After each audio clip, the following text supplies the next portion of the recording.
આજે કોંગ્રેસના આગેવાનો અને બહારથી પૈસાથી મંગાવેલા બહેનો દ્વારા જયસિંહપરામાં જ્યારે પત્રિકાનું વિતરણ કરી રહ્યા હતા ત્યારે લોકો એને પૂછી રહ્યા હતા કે વીરજીભાઈ ઠુમર જ્યારે 5 વર્ષ સાંસદ અને પહેલાં ધારાસભ્ય અમરેલીમાં રહી ગયા ત્યારે તેઓએ અમરેલીમાં જયસિંહપરામાં શું કામ કર્યું તેની એક પત્રિકા અથવા 1 રૂપિયાની ગ્રાન્ટ આપી હોય તો એની પત્રિકા તમે બનાવડાવો, એ પણ અમે તમને સાથે વેચાડાવશું।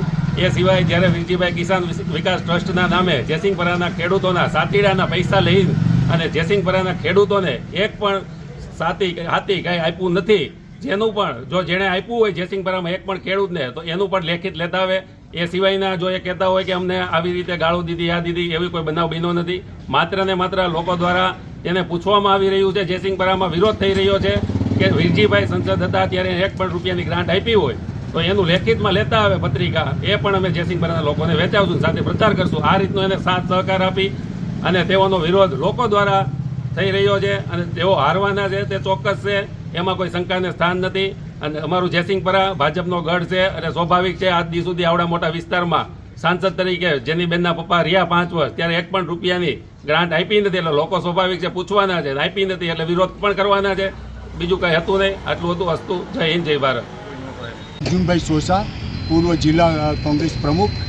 અત્યારે હાલમાં જે ચૂંટણી લોકસભાની ચાલી રહી છે, અમારા કોંગ્રેસના લાડીલા ઉમેદવાર અને અમરેલીની દીકરી જેનીબેન ઠુમર દરેક જગ્યાએ આખા લોકસભા વિસ્તારમાં દીકરીને આશીર્વાદ આપે છે, લોકો એની જીતના વધામણા કરે છે। ત્યારે અમે શિવાજી ચોકમાં જે કોંગ્રેસના વખતમાં રચિત થયેલો ત્યાં ઊભા છે। આજે અમારી બહેનો પત્રિકા વેચવા અને પ્રચારનું કાર્ય કરી રહી હતી, એવામાં અહીંના થોડાક ભાજપના એવા તત્વો દ્વારા એમને રોકવામાં આવ્યા। અમને હારથી બોખડાયેલા અને હારથી હતાશ થયેલા લોકો અમારા પ્રચાર કાર્યને પણ અટકાવી રહ્યા છે અને લોકશાહીના આ પર્વમાં પોતે કલંકિત કામ કરી રહ્યા છે। એ બદલ એમને સદબુદ્ધિ આપે। અમે સૌ પણ અમે કહીએ છીએ કે ભાજપના મિત્રો જ્યાં પણ પ્રચાર કરવા જાય કોંગ્રેસના કોઈ પણ આગેવાનો કે કાર્યકરો એને રોકતા નથી। એટલે અમારું અહીંયા જયસિંહપરામાં અમારી બહેનો સાથે જે વર્તન થયું એ ઘણું દુઃખદાયક છે અને ભાજપના આગેવાનો આ માટે પોતાની દ્રષ્ટિ દાખવે અને સંભાવથી આપણે ચૂંટણી લડીએ એવી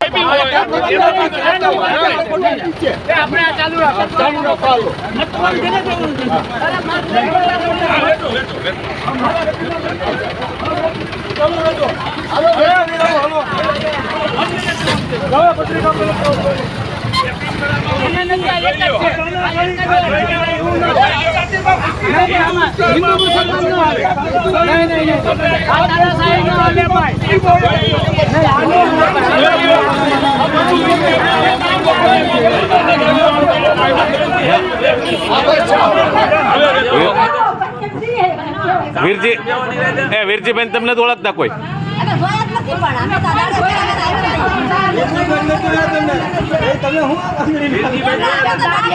જેની બેન ને જોયા છે કે નથી જોયા?